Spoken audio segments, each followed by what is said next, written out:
ஐயப்பா, இவங்க என்ன அரசால் தமிழ் வழி கல்வியில் படித்து பட்டம் பெற்றவங்க எத்தனையோ பேர் இருக்காங்க. அவங்களுக்கெல்லாம் நல்ல வேலை வாய்ப்பு கொடுக்கலாம்.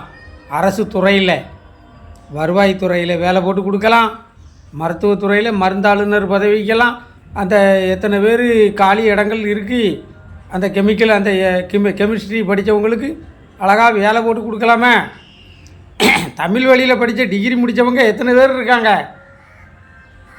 காலேஜிலே அந்த மற்ற இதர ஆஃபீஸ் வேலைக்கு உள்ள அந்த பணிகள், கணக்கர், எழுத்தர், அதுக்கெல்லாம் ஆளே கிடையாது.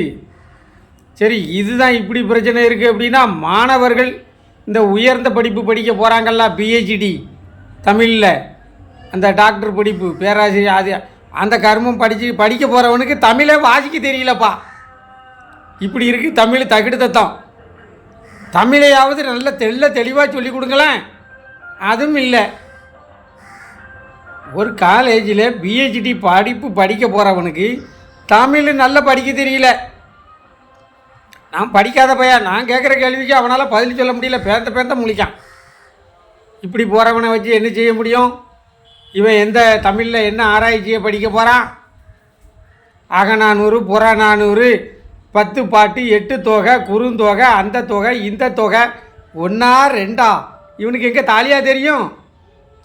ஒன்றும் சரியில்லை. கல்வித்துறையே ரொம்ப சீரழிஞ்சு கிடக்கப்பா. என்ன செய்ய சொல்லுது?